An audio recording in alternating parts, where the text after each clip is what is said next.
Vocês estão me ouvindo? Sim. Sim. Sim.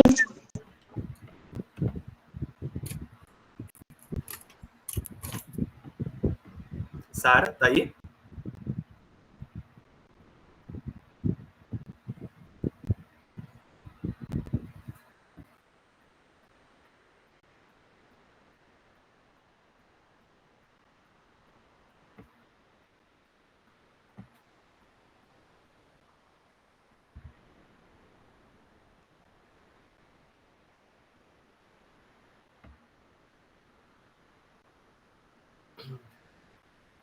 Antes de começar, eu queria entender um pouquinho, se vocês puderem falar, quem são vocês, por que vocês buscaram a ciência, por que vocês estão buscando essas apresentações, qual é a formação de vocês, qual é o ano que vocês estão no colégio. Se vocês puderem falar um pouquinho.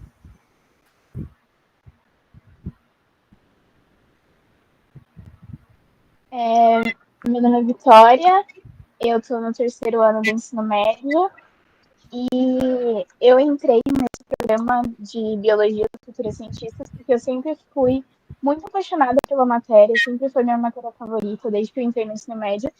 E meu sonho é fazer biomedicina ou medicina. E, enfim, é isso. Ah, legal. A Vitória também abriu o microfone, se quiser falar. Olá, eu também me chamo Vitória. Eu estou no 3º ano do ensino médio também, fazendo o integrado com curso técnico. E eu entrei nesse programa porque, cara, eu sempre adorei muito ciência, todos os caminhos que a ciência leva. E biologia sempre foi a matéria que, na verdade, foi a matéria que me fez entrar nesse mundo da ciência. Sempre gostei muito de biologia. E quando eu vi esse plano, eu pensei, cara, por que não? Aí, tô aqui. Legal, maneiro. Que bom ouvir vocês e espero contribuir, né, com um pouquinho do meu conhecimento, né, que para vocês, de um modo bem geral, assim. Eu não vou me aprofundar muito em nada. É claro que se vocês tiverem alguma dúvida, eu estou à disposição. Vou deixar meus contatos no final da apresentação. E o que vocês precisarem, vocês podem contar comigo. Vou falar um pouco sobre pesquisa sistemática, né, e um pouco sobre pesquisa de um modo geral na ciência, como se pesquisar, como achar artigos, aonde a gente consegue encontrar esses artigos, e um pouquinho também da metodologia científica. E espero que vocês gostem cada vez mais da ciência, porque é uma área realmente bem legal. E a ciência está ao nosso redor, né? A metodologia científica está em qualquer lugar.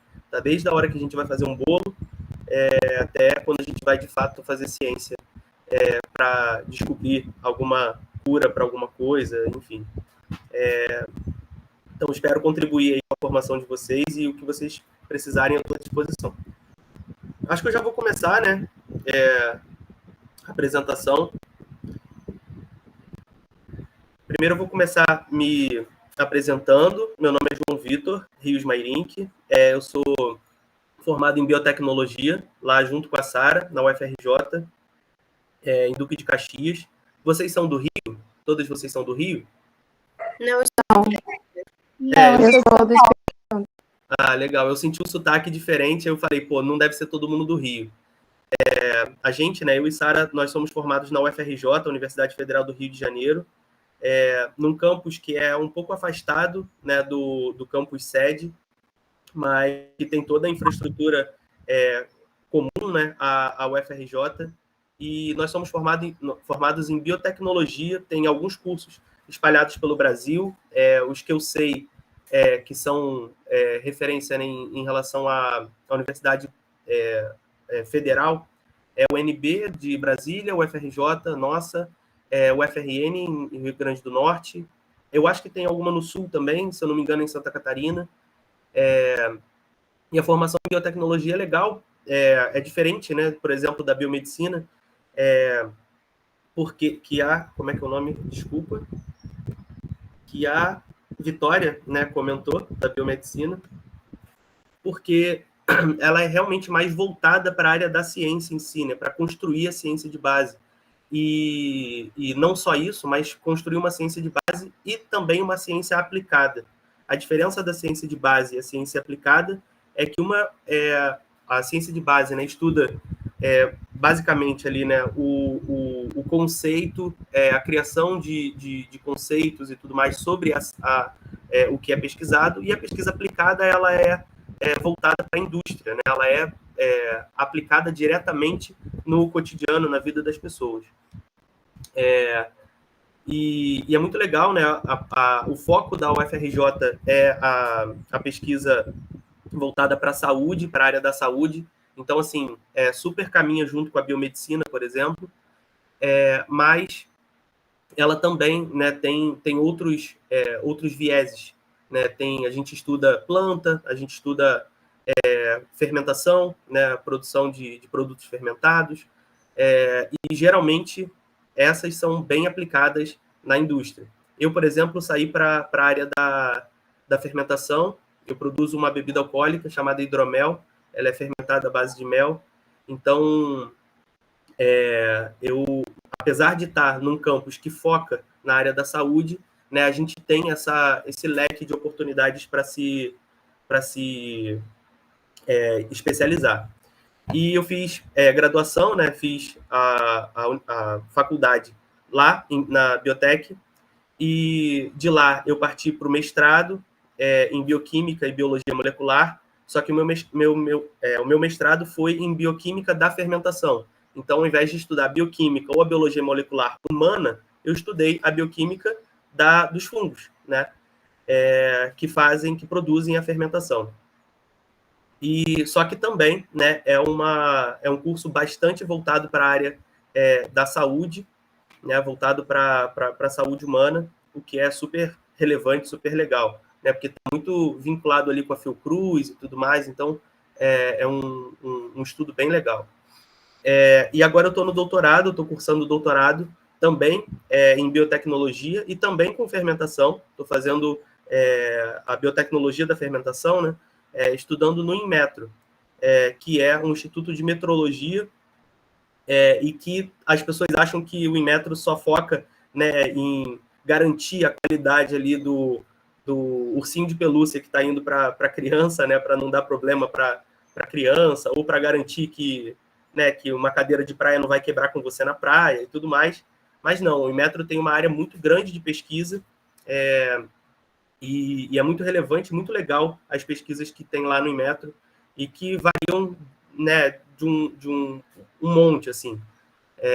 Tem pesquisa voltada para a área de, sei lá, carbono, né, essa parte agora mais verde que está, né, de compensação de carbono e tudo mais, até pesquisas como a minha, né, que é voltada bem direcionada para a indústria, que é para produzir uma bebida alcoólica fermentada à base de mel. Então, né, só para seguir, eu fiz graduação, mestrado e agora eu estou no doutorado. E agora no doutorado eu estou focando muito nessa parte aqui de metodologia científica e pesquisa de base de dados, né? Só que antes de começar essa apresentação, queria perguntar para vocês o que é necessário para se tornar um cientista. O que vocês acham que a gente precisa ter para se tornar um cientista? Estudo, conhecimento. Uhum. Eu não estou vendo vocês, então não sei se mais alguém quer falar, mas eu não consigo olhar o chat também. Então, só falarem, tá? Eu acredito que uma curiosidade em buscar conhecimento. Justamente. Então, tudo que vocês falaram é exatamente o que eu escrevi no slide, porque para se tornar um cientista, para se tornar um pesquisador, né, primeiro de tudo, não tem como. Você precisa ser curioso, você precisa ter curiosidade nas coisas.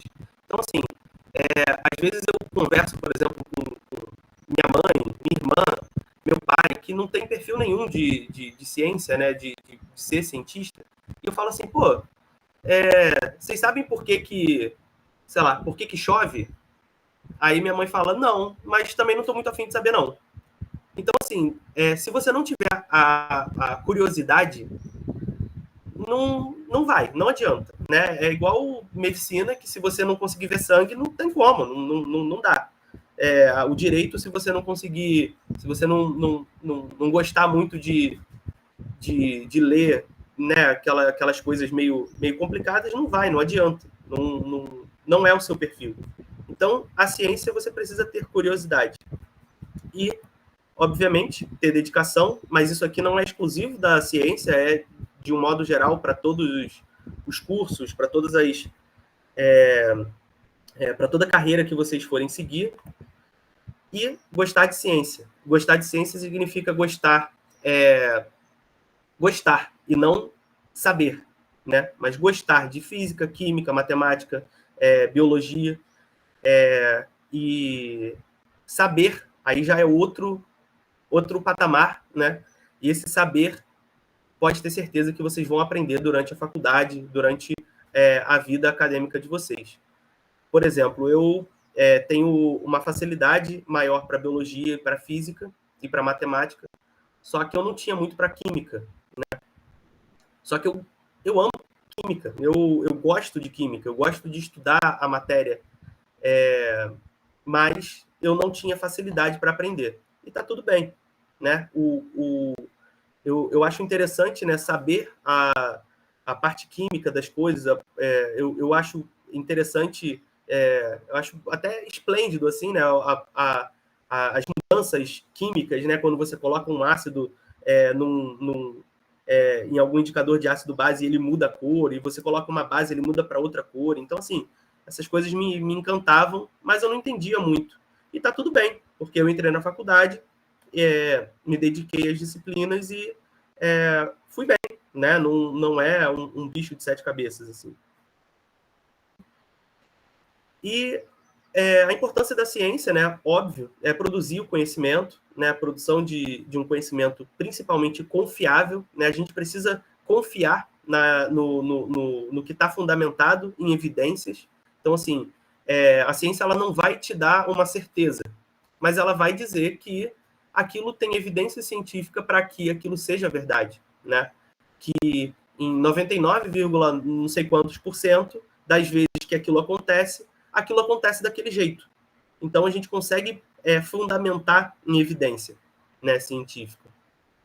E contornar quando essa coisa não acontece, né? Quando isso não acontece, pode ser um erro, pode ser né, um erro de experimento, um erro de fundamento, ou pode ser um acaso que você caiu naquela faixa do não 99, pouco, né? Você caiu, vamos supor, 99,2, você caiu no 0,08%. Por exemplo, todas as vezes que vocês vão fazer um bolo, o bolo vai crescer. Se você fizer certinho, né, o bolo vai crescer. Mas se você esquecer de colocar o fermento, foi um erro de experimento, né? Você esqueceu de colocar um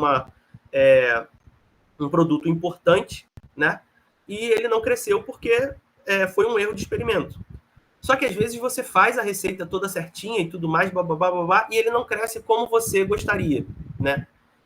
E aí pode ser um erro de qualquer outra coisa, né? Pode ser o fermento que estava vencido, a farinha que não está, que está com algum problema, o forno que não aqueceu direito, ou pode ser um eventual problema que aconteça raras vezes, né?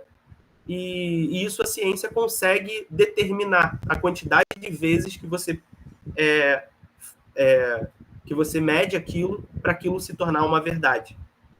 Quantas vezes você precisa medir alguma coisa para que aquilo se torne um padrão, uma verdade, né? Então, todas as vezes, se você subir 40 vezes na balança em menos de 20 minutos, você vai ver um padrão ali de medida. E não necessariamente ele é igual, né? Você pode subir na balança e ter uma variação ali de,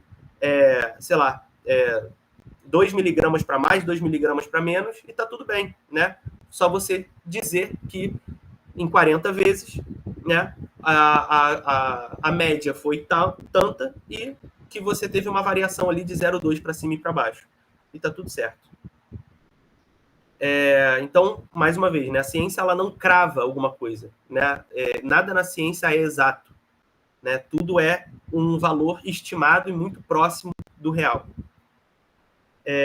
Então, além disso, né, além da produção do conhecimento, a ciência ela gera um pensamento crítico, né, o que é super relevante, você se questionar sobre as coisas e tentar pesquisar por que o cientista chegou naquele valor, naquele assunto, é super relevante. Então, assim, por mais que a pesquisa esteja totalmente determinada há muitos anos, por que não questionar, por que não pesquisar por onde, quais foram os caminhos que os cientistas chegaram naquela conclusão? Então, por exemplo, a Terra é redonda ou a Terra é plana? Tá, beleza, a Terra é redonda, né? A gente sabe que a Terra é redonda e tudo mais, mas qual é o conhecimento, né? O que os cientistas precisaram fazer naquela época para comprovar que a Terra era redonda? Isso há 2.000 anos atrás. E hoje, o que a gente tem de informação, de conhecimento que prove, que corrobore que a Terra é redonda? E quais são os experimentos que eu consigo fazer na minha casa, né, para corroborar que a Terra é redonda? Então, tudo isso a gente pode se questionar, não tem problema nenhum, né? Não é um desmérito, não é né, tipo, não é uma vergonha a gente se questionar sobre coisas que são tão descritas pela ciência.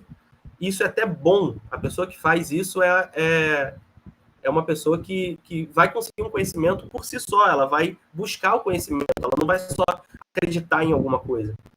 Então, a ciência ela estimula o pensamento crítico, ela desenvolve habilidades analíticas e, além disso, a ciência ela ainda tem a parte de validação de resultados, que é o que a gente vai ver hoje. Né? Como que os cientistas chegaram numa cura do Covid tão rápido e com uma eficácia tão alta? Né? A gente viu aí, né? Depois que todo mundo tomou a vacina, foi muito, muito rápido, né? A gente retornar às nossas atividades, o pessoal voltar sem medo, né? A frequentar os lugares públicos sem máscara. E hoje em dia, aparentemente, né? Até onde o vírus não avançar, a Covid está controlada. Então, essa parte de validação de resultados é super importante e, principalmente, compartilhar esses resultados. E aí a gente vai ver mais para frente aonde que é compartilhado esses resultados. Aí agora eu vou voltar para vocês de novo, porque só eu falando fica muito monótono. Quais são os cientistas que vocês conhecem? Me diz aí o nome de 1, 2, 3 cientistas aí que vocês conhecem.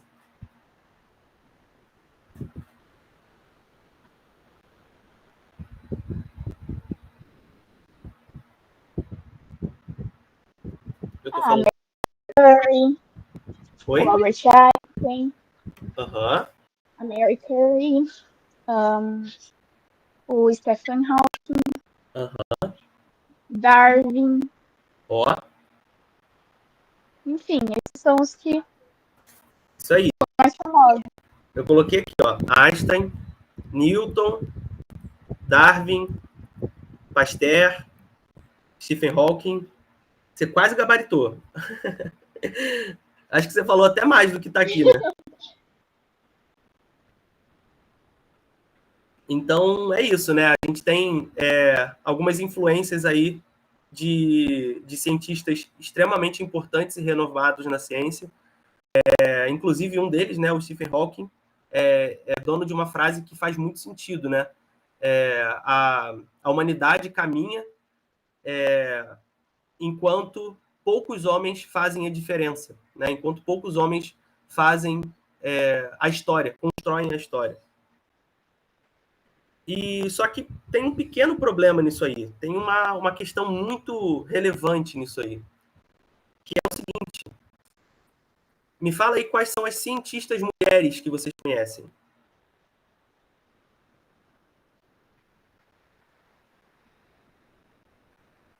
Mary Curie, Aham. Eu Quem? acho que essa é uma das mais conhecidas, né? Mas Quem foi? Sim, ela é a mais famosa. Mas qual foi? A Mary Carey. Isso. Então, assim,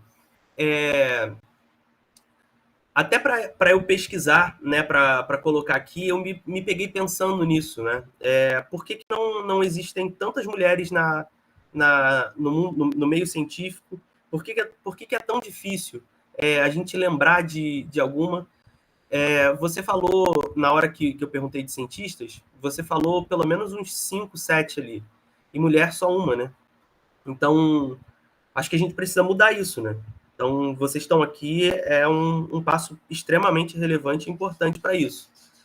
A mulher ela tem que estar onde ela quer e onde ela gosta de estar. E, com certeza, no meio científico é um lugar privilegiado para que a gente tenha mais mestrandas, doutorandas e pesquisadoras.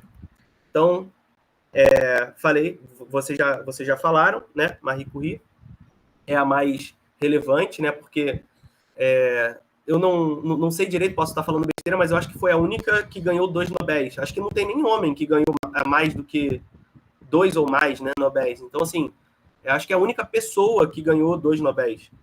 Então, realmente, ela é extremamente relevante. Mas tem outras, né? Tem a Rosalind Franklin, né, que estudou a pesquisa de bioquímica. A Florence, que é a fundadora, né, máxima de boas práticas de cuidados de pessoas. Então, assim, ela é a mãe da enfermagem, todo mundo usa, né, a referência, até hoje, referências que ela escreveu para cuidar de pacientes. Então, assim, lavar as mãos, se higienizar, isso aí ninguém fazia antes dela. Então, assim, ela que descreveu isso. E aí o número de mães que tinham filhos, né, que morriam depois do parto, diminuiu muito depois do conhecimento que ela trouxe.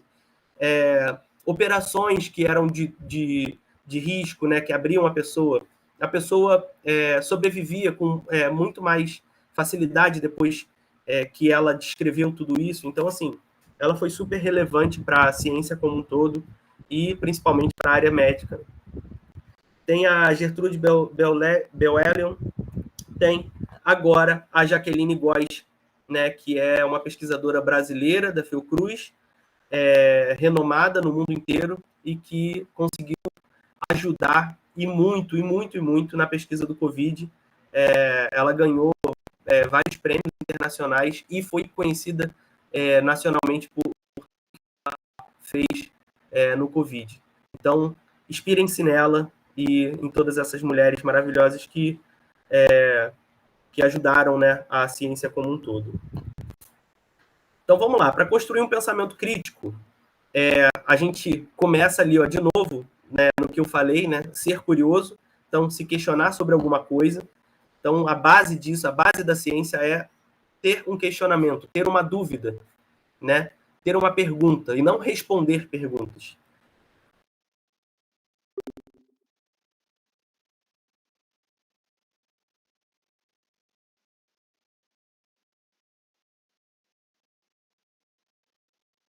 Por quê? Aí vai lá, Aí, depois dessa breve pergunta, a sua pergunta foi respondida? Se sim, beleza, acabou. Mas você precisa ainda continuar se questionando, ainda precisa continuar buscando. E aqui uma breve pesquisa não é você parar na primeira referência, né? Você tem que ir, né, a fundo, ver se aquilo realmente é verdade e tudo mais. Porque vai que você cai numa que é uma fake news e começa a acreditar naquilo. Não pode. Então, você precisa se questionar e continuar buscando informações não só sobre aquilo, mas sobre outro assunto que você tenha dúvida. Agora, sua pergunta foi respondida? Não. Não foi. Você não tem uma metodologia científica robusta sobre aquele assunto? Espera aí que falaram comigo no chat. O slide travou para vocês também? Vocês estão me ouvindo? Sim. Ah, vocês estão me ouvindo. Mas a parte de metodologia vocês perderam ou tá tudo certo? Eu acho Tá que tudo o certo. slide não estava passando. Oi? Eu acho que quando você falava do slide, eu acho que ele não estava aparecendo, porque ele travou. Ah, tá. Mas agora apareceu. Sim, agora apareceu. Ah, tá. Então, eu vou começar de novo, porque se não estava aparecendo, não estava fazendo muito sentido, né? Mas eu vou passar rapidinho aqui. Então, primeiro de tudo é se questionar, né, sobre o assunto. Depois, realizar uma breve pesquisa, né?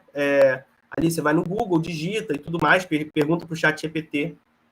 E não confia só nele, porque ele não é fonte de informação. Não é só a fonte de informação, precisa vir em outros lugares. E aí a sua pergunta foi respondida? Se sim, continue se questionando e buscando. Se não, vá lá e constrói uma hipótese, para o que você está querendo saber. Acho isso aqui, ó, super relevante, né? E isso aqui você não precisa estar na faculdade para fazer. Você pode procurar algum orientador, algum professor, até mesmo da escola, que com certeza ele vai te auxiliar, vai te ajudar. E tem gente, né, tem alunos, né, de faculdade, de colégios, que ganham prêmios, né, por responder algumas coisas, por criar algumas coisas ainda no ensino médio. Tem Olimpíada, tem várias Olimpíadas brasileiras, né, Olimpíada Brasileira de Física, de Astronomia, Olimpíada Brasileira de Foguetes. Eu participei quando eu era do colégio, Olimpíada Brasileira de Foguetes, Olimpíada Brasileira de Matemática, e tem a Olimpíada Brasileira de Ciência. Então, se você tiver algum questionamento, alguma coisa que você queira pesquisar, você pode ser ainda agraciado com um prêmio, né? Então, é super relevante isso. Depois, planejar um experimento, né? Essa aqui é a base do conhecimento, né? Do planejamento do conhecimento, do pensamento crítico. Então, planejar um experimento.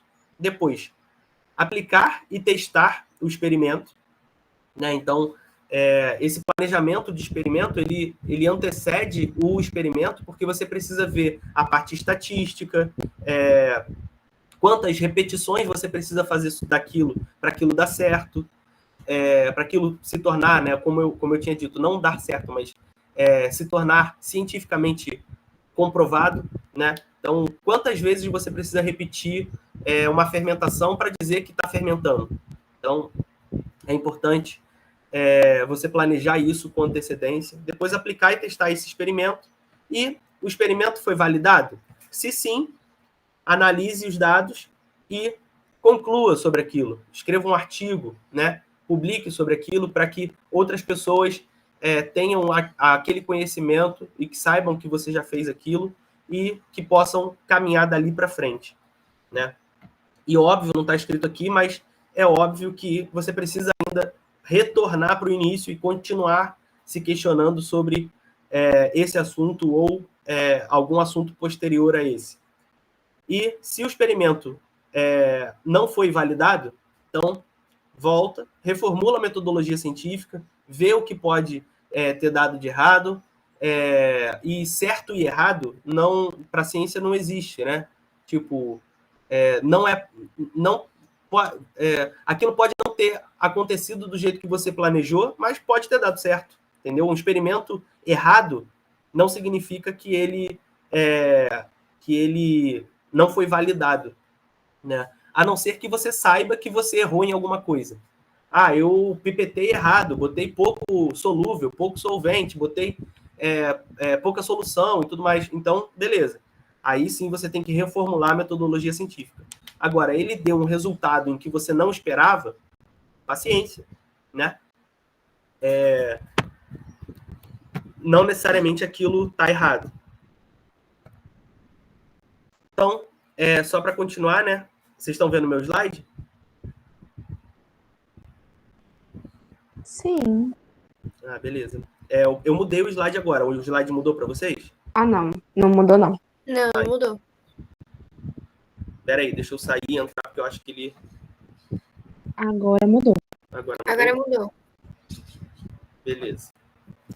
Então, as etapas da metodologia científica, né, a formulação do problema. Então, o primeiro passo é identificar e delimitar claramente o problema. Então, você precisa levantar uma hipótese e entender qual é o problema daquele que você está querendo solucionar, né? E não necessariamente o problema é um problema para a população ou um problema aplicado, né?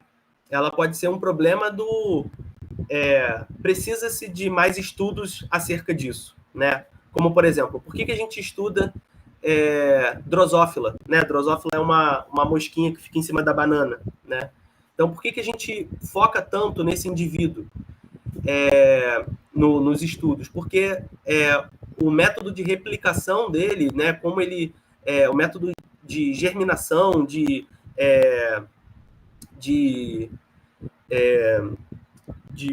como ele se replica, é muito parecido com o nosso, né? Todas as fases embrionárias são muito parecidas com as fases embrionárias humanas, e por um motivo óbvio, a gente não pode estudar embrião humano, então a gente precisa de um modelo. E a drosófila é um modelo extremamente bom, porque ela é muito parecida, né, com o ser humano, e ela se multiplica muito, muito rápido. Então, assim, o que um outro animal, né, um macaco, um elefante, ele vai demorar ali meses, né, e no caso do elefante, o parto do elefante é, sei lá, 12 meses, quase, se não for um ano, é quase um ano. Na drosófila são dias. Então, assim, a pesquisa com ela fica muito mais rápida. Então, não necessariamente essa pesquisa vai solucionar um problema da humanidade, né, que, tipo, um problema iminente da humanidade, mas entender a parte de replicação da drosófila faz com que a gente entenda a parte de replicação humana, o que vai ajudar, sim, né, na ciência. Então, é importante. Então, primeira coisa é delimitar, né, e formular um problema acerca do assunto que você está querendo estudar. Depois disso, fazer uma revisão bibliográfica, né, o que já tem sobre aquele assunto publicado, né, nas revistas de conhecimento científico. Então, essa pesquisa bibliográfica é crucial, né, para entender o que está sendo estudado sobre o assunto. E aí, a partir dessa pesquisa bibliográfica, você pode coletar dados, né? Esses dados, eles são liberados, né? Esses artigos. A maioria deles. O que não é liberado, a gente dá um jeitinho ali para conseguir liberar, né? E aí, a gente coleta esses dados, estuda esses artigos, e aí reúne essas informações. E aí, a partir disso, a gente pode criar uma hipótese, a gente pode criar um estudo em cima do que já foi publicado. Porque senão, se você não fizer isso antes, você pode estar pesquisando uma coisa que já foi pesquisado por outro pesquisador, e aí fica mais do mesmo, né? E aí, depois disso, tem a parte de análise e interpretação, né, desses dados, e aí sim você pode começar a fazer a sua pesquisa. Então, aqui, a partir de agora, a gente vai focar aqui, ó, na revisão bibliográfica, tá? Por que na revisão bibliográfica? Porque esse é o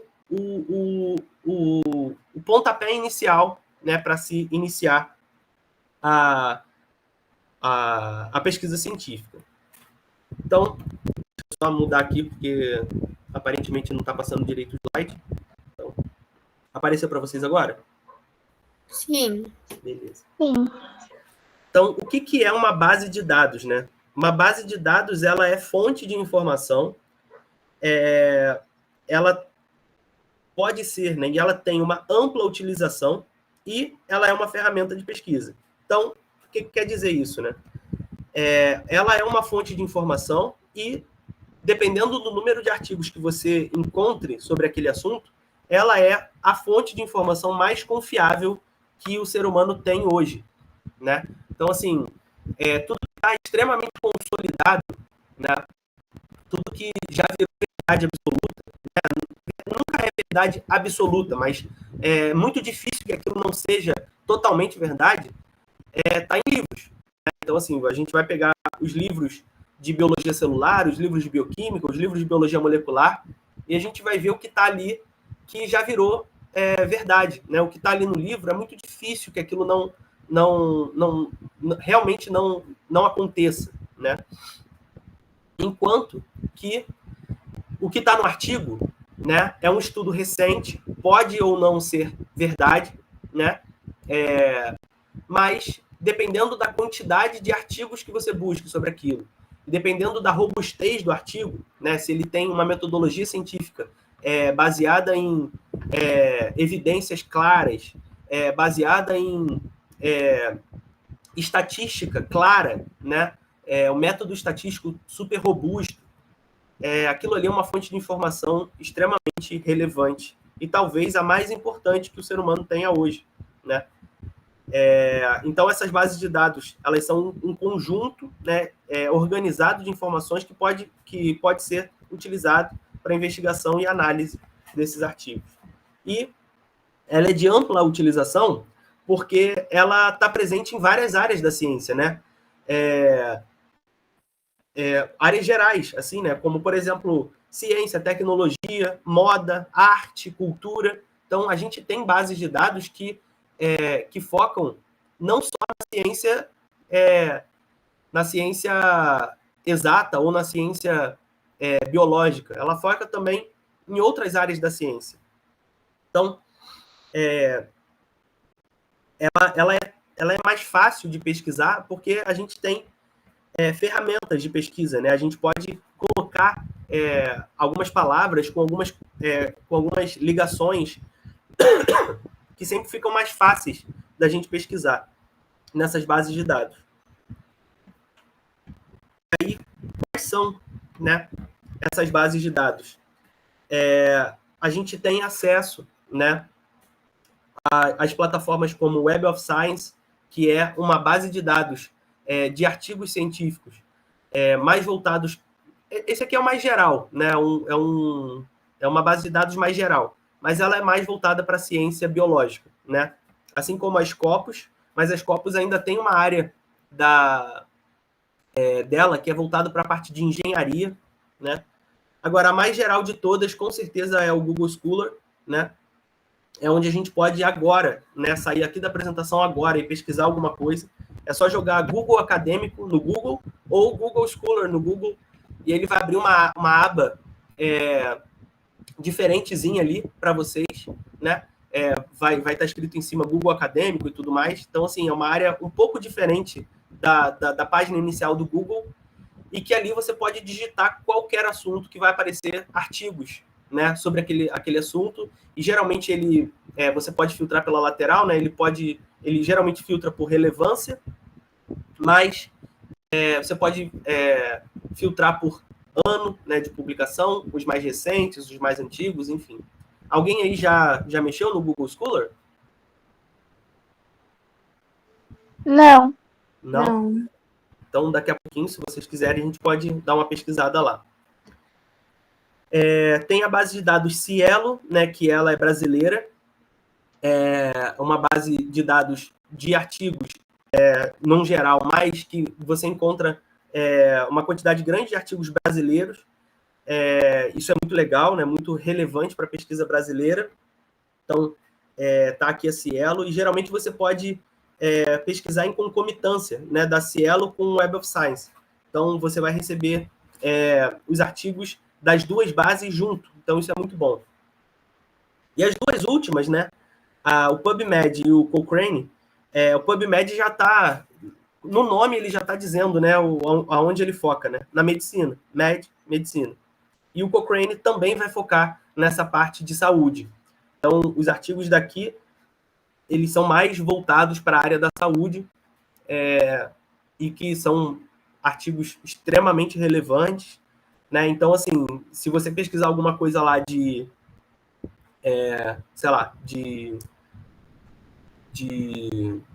fermentação em hidromel, talvez você não ache muita coisa, e se achar, são coisas não muito relevantes, né? São mais para a área da saúde, se você beber um produto fermentado, enfim. Mas, se você quiser saber sobre Covid, sobre doença, sobre Parkinson, Alzheimer, esses aqui são as duas bases de dados. É claro que você pode fazer pesquisa nas outras, mas essas duas aqui têm que estar no seu portfólio. E o que é uma pesquisa sistemática, né, que a gente chama? A pesquisa sistemática é quando a gente quer saber o estado da arte da ciência, né? O que se tem até hoje publicado sobre aquele assunto. Então, assim, se você quiser saber o estado da arte do Covid, por exemplo, fazer uma pesquisa sistemática sobre o Covid, não tem como, você vai ter que delimitar alguma coisa, né? Ou o experimento que foi feito, tipo assim, eu quero saber os estudos de Covid que foram feitos a partir de ressonância magnética nuclear, né? O RMN, que é uma técnica. Beleza. Porque se você não delimitar, você vai achar milhões de artigos, né? Porque o Covid, meu Deus do céu, tem muito artigo sobre o Covid. Então, você vai ter que delimitar em alguma coisa. Eu quero os últimos artigos publicados. Então, nos últimos 6 meses. Aí você vai achar ali 10 mil artigos. E aí, nisso, você vai poder filtrar. E a ideia da pesquisa sistemática é justamente essa. Você delimitar alguma coisa, né, sobre o assunto e estudar sobre aquele assunto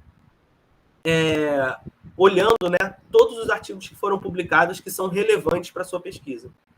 Né? Então, você precisa abrir e ler todos eles. Então, dá muito trabalho, mas é uma parte muito legal da ciência. Né?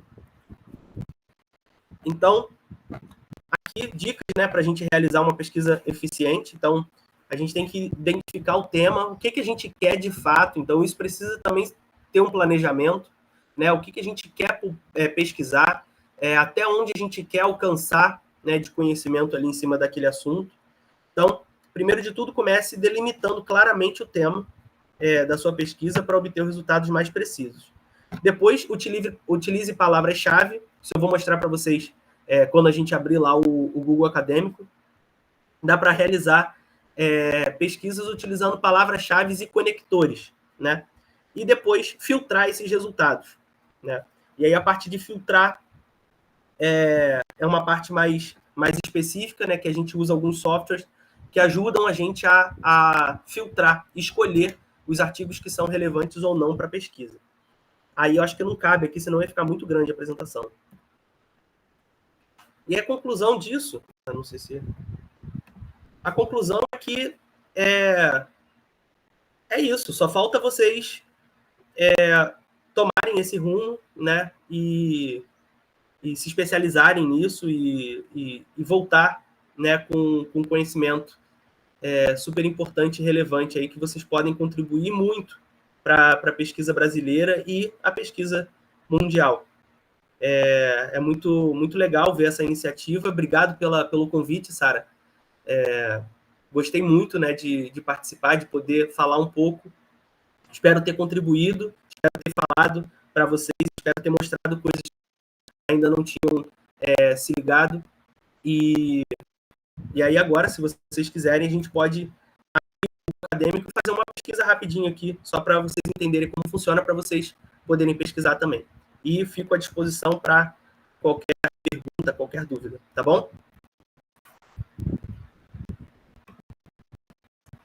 Tá bom, muito obrigada. É assim? Beleza. Sim, a palestra foi ótima. Obrigado.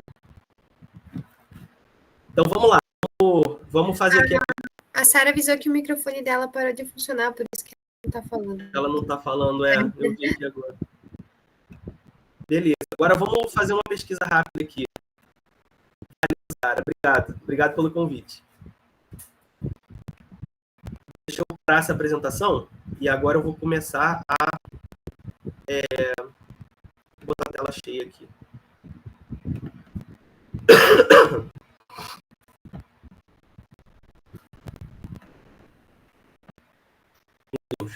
Infinito. Vamos lá, eu vou abrir aqui o Google Acadêmico. É simples, né? É só escrever acadêmico, né? Ou Scholar. E aí vai aparecer aqui, você pode clicar num dos dois links, não tem problema, né? Os dois vão abrir no mesmo lugar.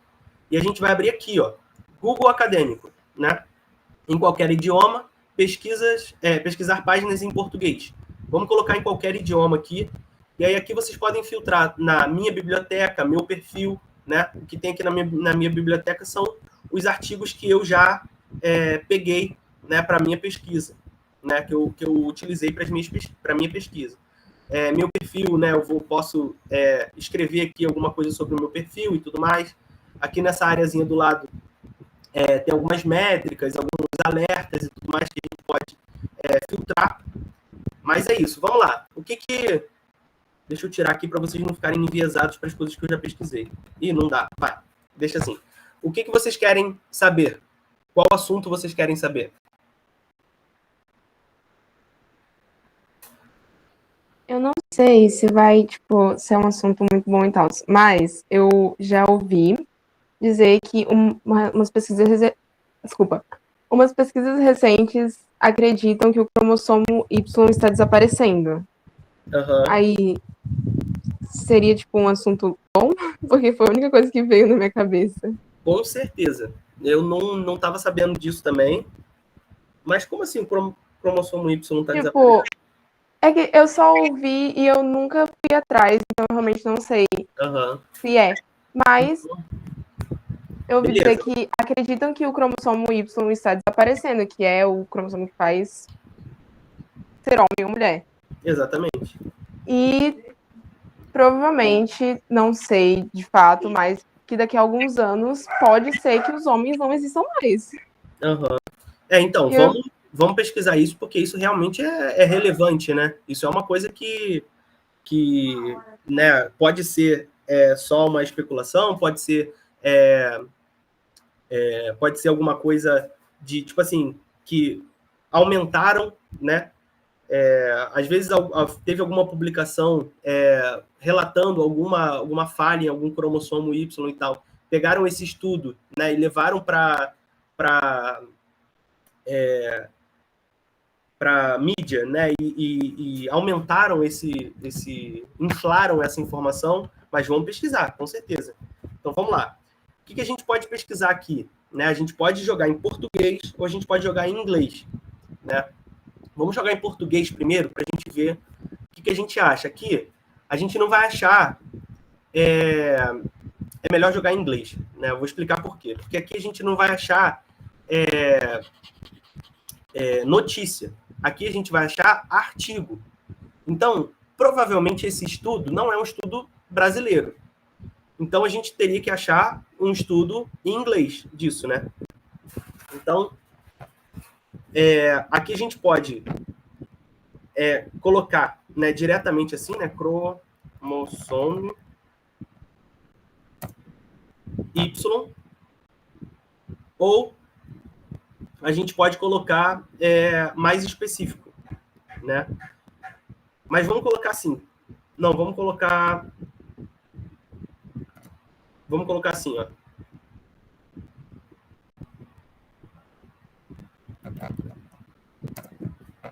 O AND é um conector, né, de palavras-chave. Então, a gente colocou aqui uma palavra-chave, né?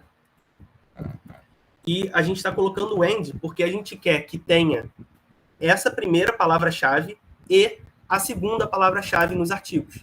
Se não tiver, ele não vai mostrar para a gente, né? E a gente pode usar o OR também, né? Porque a gente quer aquela palavra-chave ou a outra palavra-chave, né? Então, por exemplo, deixa eu dar um exemplo aqui. A gente quer pesquisar cromossomo Y e o cromossomo X. Então, para a gente, tem que ter, no artigo, tem que ter dizendo sobre o X e o Y. Não pode ter só o X ou só o Y.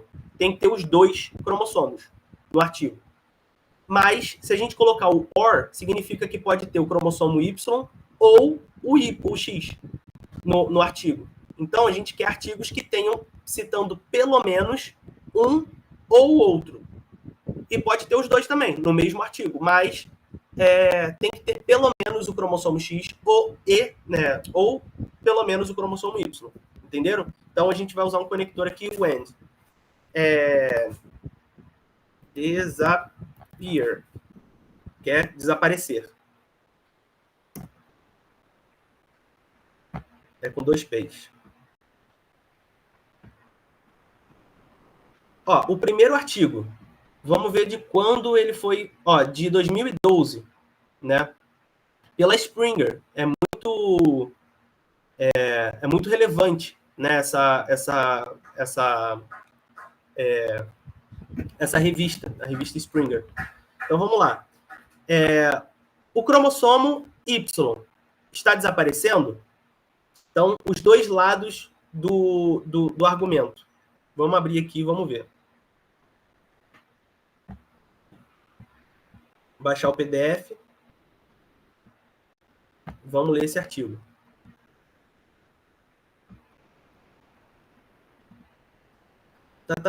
Vamos lá para a conclusão, porque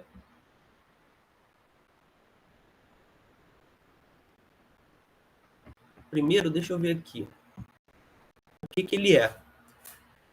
Aqui a gente vai interpretar o artigo, né? Esse aqui é um artigo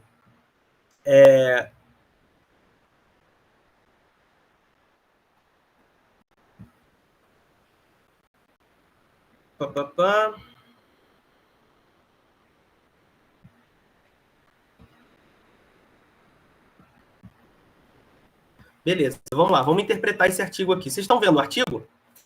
Sim. Ó, ele foi publicado em 2011, né? Esse aqui é um artigo de revisão, ou seja, ele pegou, sabe aquilo que eu falei para vocês, que era a revisão sistemática? Ele pode não ter feito uma revisão sistemática, mas ele fez uma revisão, né, de outros artigos já publicados no mundo até então, até 2011, sobre esse assunto. Então, ele diz aqui, ele começa dizendo que no dia 31 de agosto, né, de 2011, na Conferência, né, Internacional do Cromossomo, essa mulher aqui, ó, Jane Hanks, debate que o cromossomo masculino, né, Y, está sumindo. Que o cromossomo, né, o cromossomo sexual masculino está evoluindo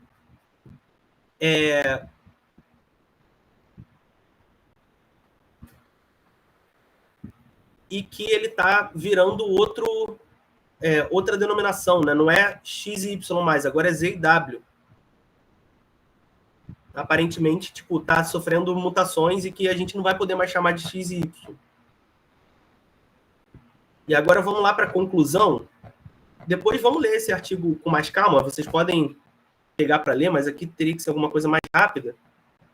Mas agora até eu fiquei meio bolado.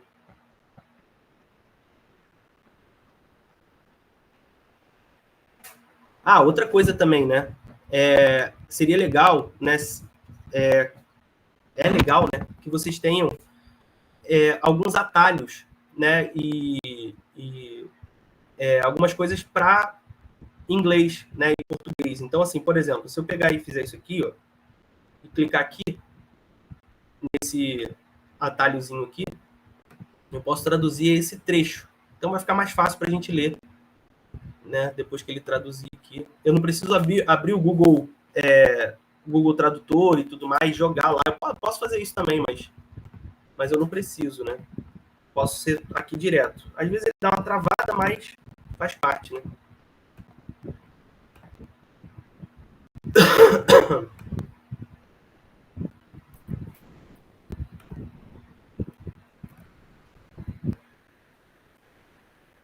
Então vamos lá. Após perguntas e comentários do plenário, no desfecho final, aproveitei a oportunidade para votar se os delegados concordavam que o cromossomo Y estava desaparecendo ou não. A estimada comunidade científica presente foi dividida de forma precisa e uniforme, e o concurso foi declarado um empate honroso. Curiosamente, no entanto, numa audiência composta por uma proporção de sexos de 50-50, foram realizadas mais 2 votações.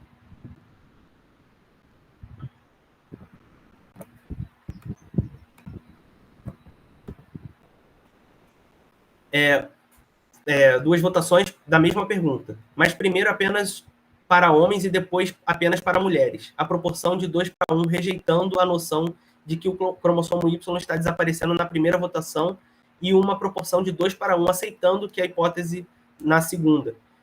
É talvez um lembrete da necessidade de objetividade quando fazemos as relações científicas. Não estou entendendo.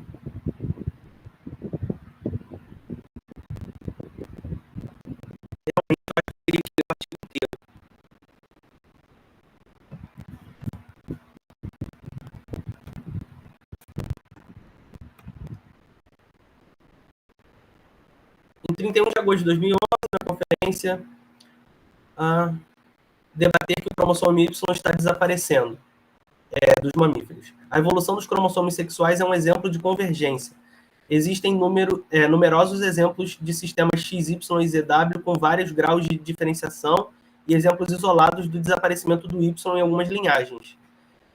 Concorda-se que o Y já foi geneticamente idêntico ao seu parceiro e que os atuais cromossomos sexuais humanos retêm apenas vestígios de uma ancestralidade partilhada.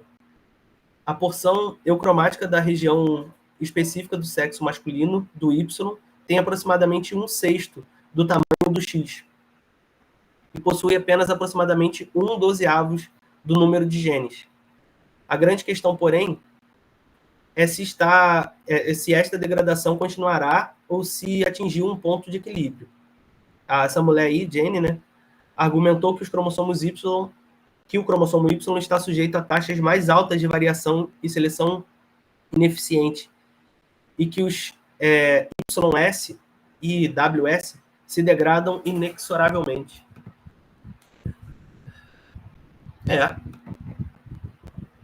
Bizarro. E foi citado por 40 pesquisadores. Vamos colocar, esse aqui é de 2013.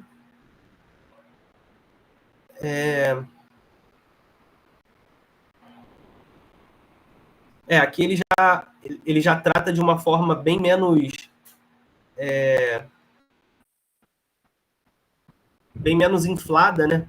Ele fala de evolução do cromossomo Y, né? Então, tem um processo de degradação, né, do cromossomo Y. Então, isso seria o motivo dele estar, entre aspas, sumindo, né? Mas, na verdade, é só um processo de evolução e que não disse aqui em quanto tempo isso vai acontecer, né? Vamos pesquisar.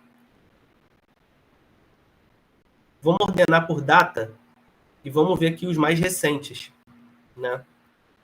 Esse aqui é de 2023, mas esse aqui não tem nada a ver, não.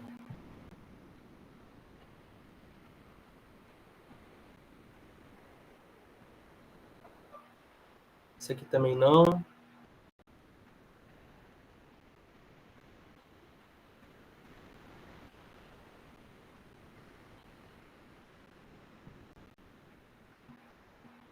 Quem foi que sugeriu esse tema? Fui eu. Foi a Vitória? Isso. Vitória, você agora recebeu uma incumbência de pesquisar sobre isso e dizer pra gente se é verdade ou não, se está sumindo mesmo ou não. Tá? Ok. Porque quando eu filtro por data, eu não estou achando nenhum artigo que diz exatamente sobre isso, né? Agora, se a gente for olhar aqui, tem alguns artigos falando sobre degradação, né? Aqui, ó, degeneração do cromossomo Y.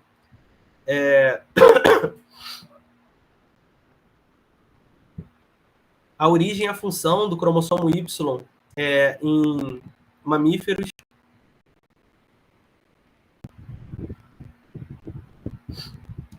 E aqui, esse artigo parece que não, mas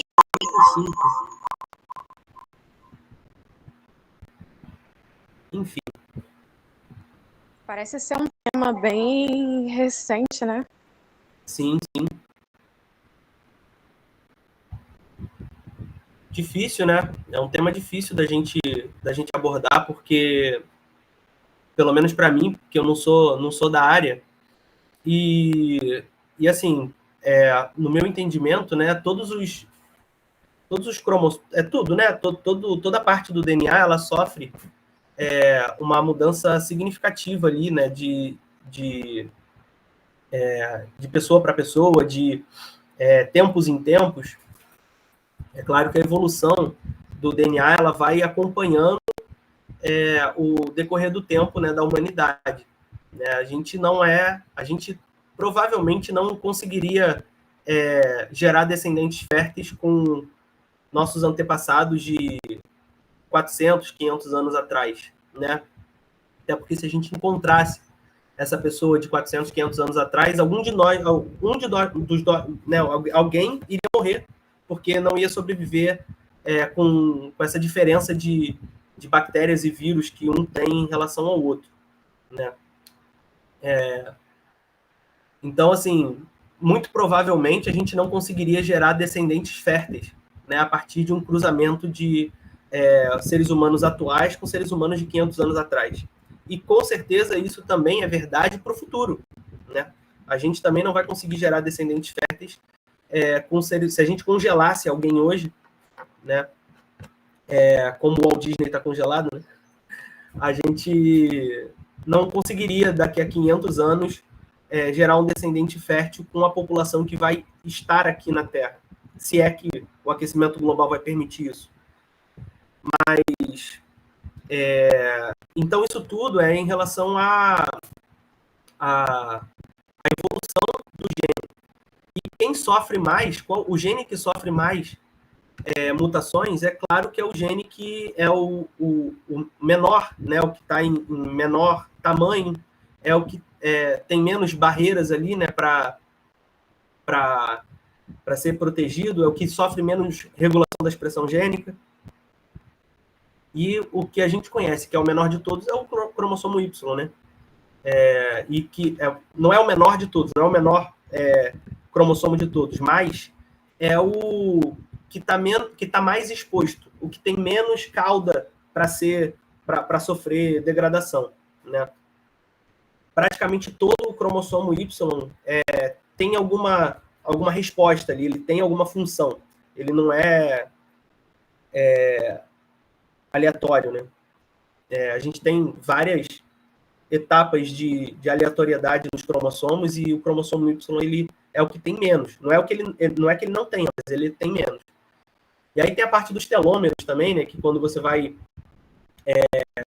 quanto mais a pessoa vive, mais os telômeros são degradados e tudo mais, mais sofrem mutação.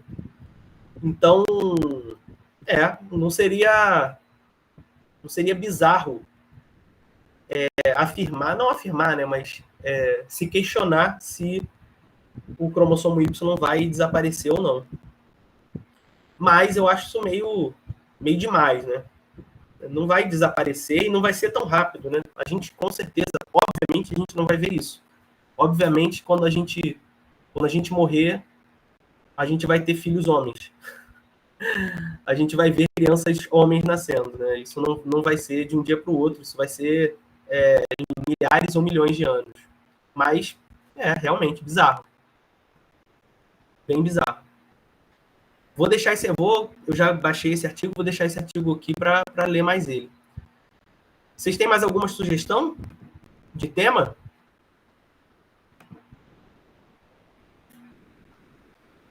Talvez um tema bom é que existe algo menor que o átomo. Algo menor que o átomo? Isso. Sensacional. Vamos ver. E só para complementar, né, da pesquisa anterior, Vitória, muito bom, hein? Muito bom tema. Gostei demais. Obrigada. E agora outra Vitória, muito bom também. Esse tema. Você já tem alguma informação sobre isso? Se existe alguma coisa menor que o átomo? O que vocês sabem sobre esse assunto? Bom, eu tinha visto que alguns pesquisadores, alguns cientistas estavam pesquisando sobre se existe alguma parte da matéria que é menor que o átomo. Mas eu não lembro se eles chegaram a uma conclusão. Se eles encontraram algo menor que o átomo. Beleza. Pô, show de bola. Vamos lá. Vamos pesquisar aqui. Então, agora, na verdade, eu não vou fazer, não. Quem vai fazer são vocês. Vai, me sugere aí palavras-chave. A primeira delas, né, não tem jeito, tem que ser átomos.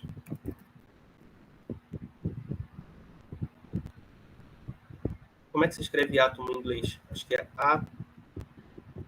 é assim ou assim?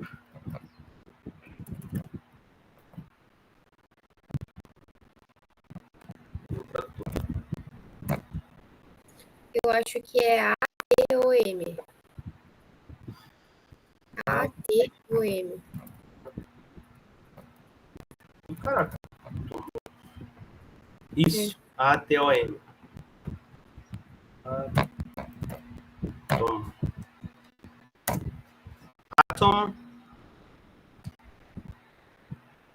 Mais o quê? Talvez mais pequeno, alguma coisa assim. Aham.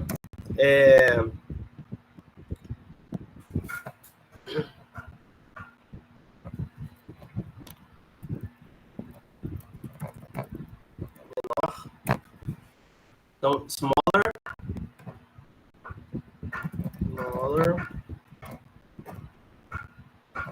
Aí, agora a gente pode colocar uma aqui, ó. Part, né? Que é uma parte menor. Ou particle. E agora vamos ver o que ele sugeriu aqui, né?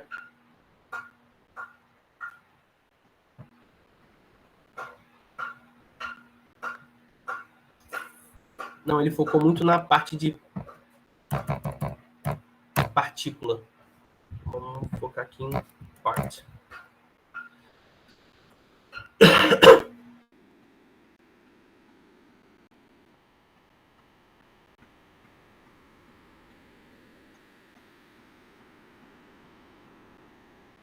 E aqui, vamos fazer de uma forma diferente. Aqui no Google Acadêmico, a gente não necessariamente precisa colocar assim, né, com conectores. A gente pode colocar uma pergunta mesmo. Então, assim, existe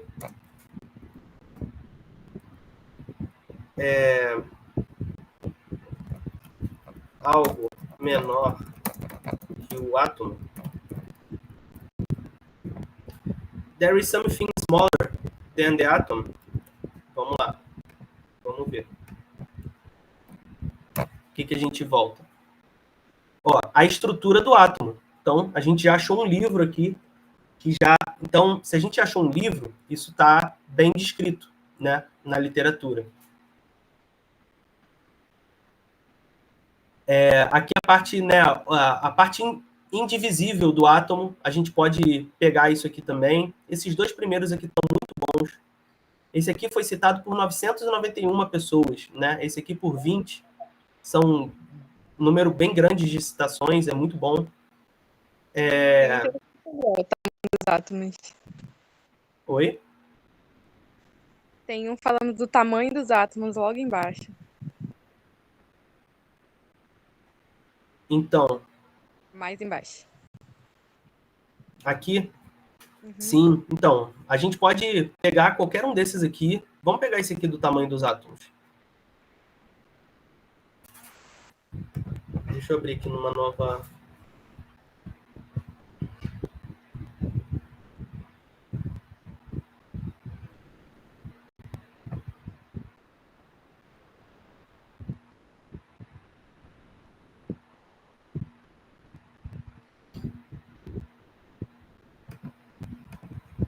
Vamos pegar esses aqui para a gente dar uma olhada. Eu posso fazer uma pergunta? Claro, à Não vontade. sei se você vai poder responder, mas é que me bateu uma dúvida muito grande. Uhum. Átomo não é, tipo, aquilo que é dividido em nêutrons, prótons e elétrons? Sim. São moléculas. Não, o átomo é dividido em nêutron, prótons e elétrons. Os nêutrons, os prótons e os elétrons não encaixariam como coisas menores que os átomos? Mas o que eu entendi da pergunta da Vitória é se tem alguma coisa menor do que isso, né? Se tem alguma coisa menor do que a estrutura do átomo, né? Então tem alguma coisa menor do que os nêutrons, alguma coisa menor do que os prótons. Entendi. E sim, né? Com certeza os nêutrons, prótons e elétrons são menores do que o átomo, né? Em si, né? O átomo que eles compõem. Mas então existe alguma coisa menor do que os nêutrons, prótons e elétrons? Nossa, que time batendo. Não, legal, pô. Mas é isso mesmo. E só dar um spoiler para vocês, né? Existe, a gente já, isso já está até bem consolidado desde talvez meados dos anos 2000 ali. A gente já sabe que o que compõe a matéria, né? O que compõe um átomo e aí geralmente a gente divide, né? Essa composição atômica numa tabela que parece uma tabela periódica, uma tabela fundamental. E antes de pesquisar aqui, né, eu falo rapidamente para vocês. E é muito interessante, né, essa divisão, porque como eles conseguiram descobrir isso, né, e toda essa divisão, e como que eles conseguiram chegar nessa conclusão, e qual é a precisão dessa conclusão, né? Então, assim, como eles conseguiram foi com um acelerador de partículas, né, que é uma estrutura absurdamente gigante, acho que é 2 Maracanãs, em que fica um acelerador de partículas, né, na forma redonda, né, ele fica girando, a partícula fica girando ali dentro, numa velocidade que é quase a velocidade da luz, é muito próxima à velocidade da luz. E aí, esse acelerador de partículas ele faz com que esse átomo ele colida, né, com um aparato, com uma estrutura, e aí ele vai se fragmentar, e essa fragmentação vai gerar essas partículas que são menores do que o átomo. Então, geralmente, eles fazem isso com os prótons, né, mas também já fizeram com nêutrons e elétrons. O elétron, realmente, é o elétron, não tem nada menor do que o elétron, mas os nêutrons, a gente já sabe que tem coisas menores que os nêutrons, e os prótons, com certeza. E uma coisinha pequenininha vai montar o átomo do jeito que ele é.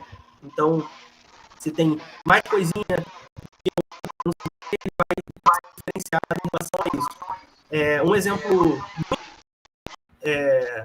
conhecido, né, que foi até recente, foi em 2013, eu acho, foi uma das últimas coisas a serem descobertas, foi o bóson de Higgs. Acho que provavelmente vocês já ouviram essa palavra. Então, o bóson é uma molécula que né, uma estrutura que ela compõe o próton. Vocês já ouviram falar do bóson de Higgs? Quem já ouviu falar do bóson de Higgs? Eu não vou falar. Não? Aí tem o bóson, o quark, o neutrino, enfim, né, tem alguns, vamos dar uma olhada aqui.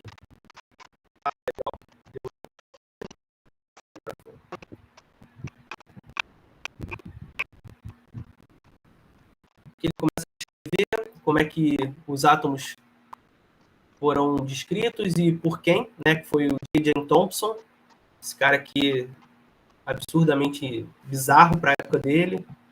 Pô, mais antigo isso aqui, hein? Esse aqui é bem antigo.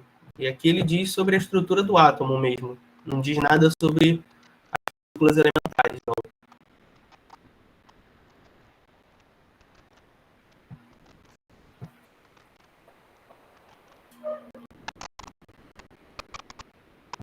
Vocês se interessam por essa parte de física?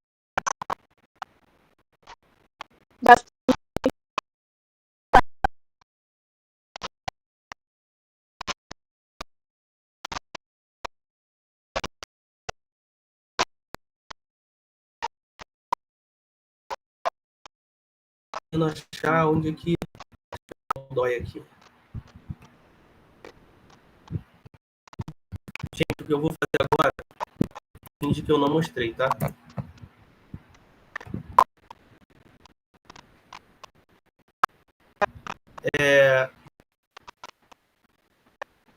O nome do canal dele é Ciência Todo Dia. E ele é o Pedro Lous. Ele é um físico. Ih, não vai abrir. Ele é um físico. E ele fala bastante sobre isso, né? Sobre essa parte de física. E é muito maneiro. Eu recomendo muito que vocês assistam.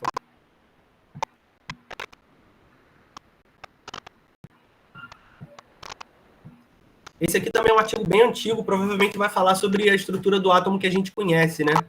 Foi descrito a estrutura do átomo. Mas deixa eu mostrar para vocês sobre tabela elementos fundamentais.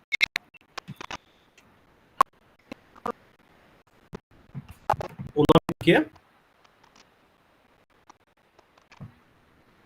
Ah, tá. Pedro Lous. E o nome do canal dele é no YouTube, né? Canal no YouTube. Ciência Todo Dia.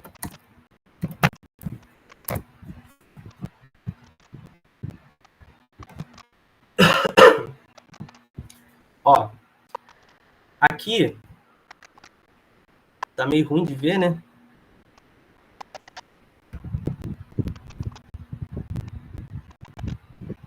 Aquela ali é a melhor tabelinha que tem. É a mais didática.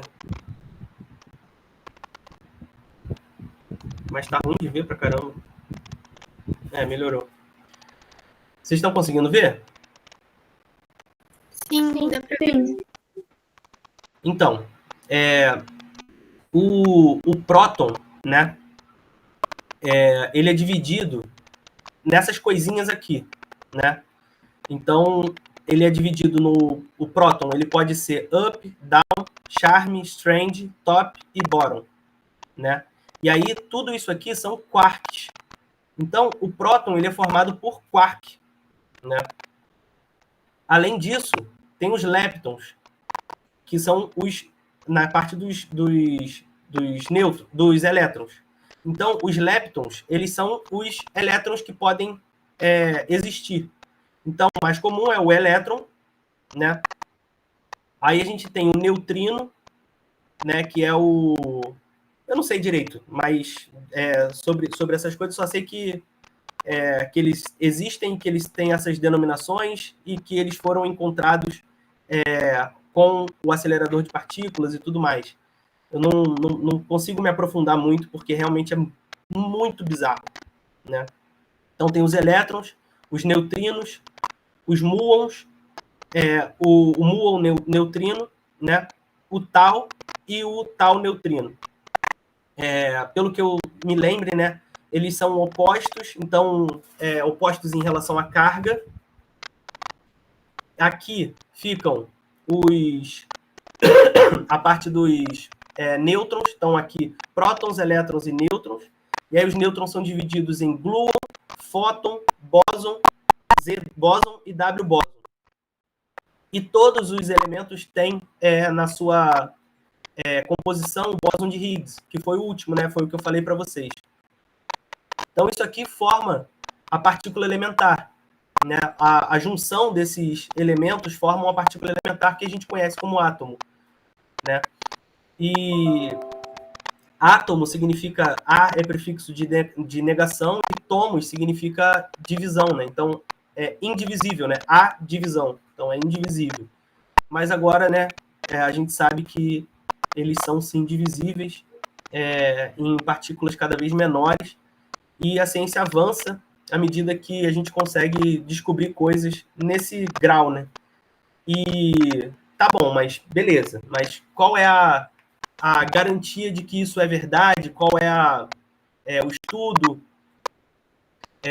Tudo que é feito, né, de experimento na área da física, e principalmente na área da física de partículas, ela precisa ser provada antes por uma base matemática, Então, precisa ser provada por conta.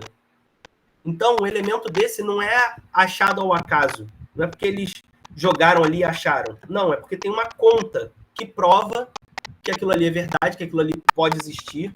Né? Eles fazem aquelas contas matemáticas gigantescas no quadro lá e tal. E hoje em dia, obviamente, eu uso de tecnologia de inteligência artificial e tal para andar mais rápido nessas contas. Mas eles têm que fazer aquela conta mesmo, aquela conta matemática, e eles chegam e provam de que aquela partícula existe. E aí, a partir disso, eles propõem um experimento para validar aquilo ali. E aí todos esses experimentos estão validados. Eles estão validados cientificamente, tanto em conta quanto em experimento científico.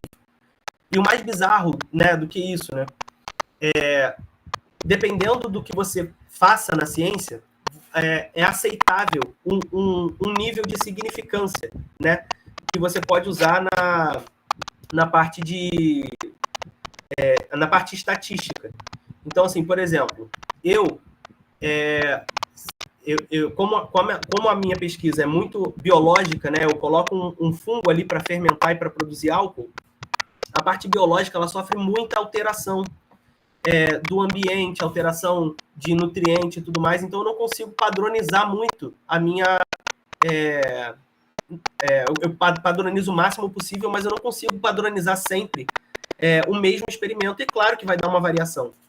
E aí, a minha faixa de variação aceitável é ali na última casa decimal, né? 99,9%. Então, assim, se for alguma coisa entre 99,98% ou 99% ou 100%, para mim tá aceitável, dentro da última casa decimal. A parte da física, eles colocam 20 casas depois da vírgula. Então, eles têm 99,9999999 20 vezes por cento de chance disso aqui acontecer, disso aqui ser verdade. Então, 20 casas depois da vírgula. É uma parada absurdamente surreal. Assim. O nível de precisão que eles têm com esses experimentos é uma coisa surreal. Então, assim, pode ter certeza que é verdade que tem esses compostos dentro do átomo. Então, é isso. Eles têm uma coisinha dentro do átomo, sim. E o é que hoje a gente tem 4 forças elementares da natureza, né? A natureza que a gente conhece, ela é composta por 4 forças. E que essas 4 forças, elas atuam na física newtoniana, né? Na física de Newton, quanto na física de partículas. E por isso que a gente consegue descrever essas 4 forças, que é uma ligação, um elo entre as duas físicas, porque são totalmente distintas, né? Uma coisa que acontece no planeta Terra não acontece na borda de um buraco negro. É a física que acontece, né? Então, é muito difícil descrever o que acontece na física na borda de um buraco negro. Só que essas 4 forças acontecem em qualquer lugar do universo. É a energia nuclear forte, energia nuclear fraca, eletromagnetismo e gravidade. Então, essas 4 forças são as 4 forças elementares da natureza. A gravidade é a mais fraca de todas, por mais bizarro que seja, mas ela é a mais fraca de todas. E a energia nuclear forte é a mais forte de todas. A energia eletromagnética é a energia dos ímãs, a energia do que é gerado no campo magnético. E a energia nuclear forte acontece no centro do átomo, né, no núcleo do átomo, e a energia nuclear fraca é o que percorre os elétrons. Então, tudo isso aí é descrito também por essas 4 forças elementares, por essa tabela de elementos fundamentais, né, do átomo. Show?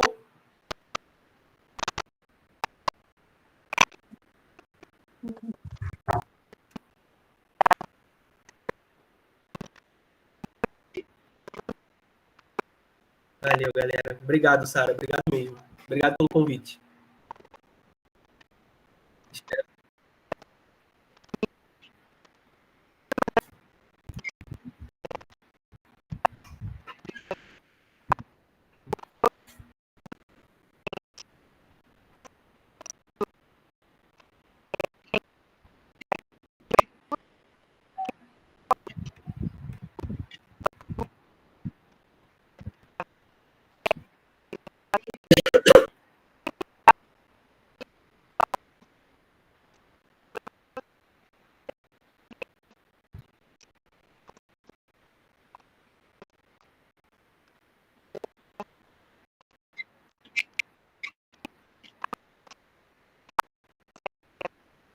Sim. Sim,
Não.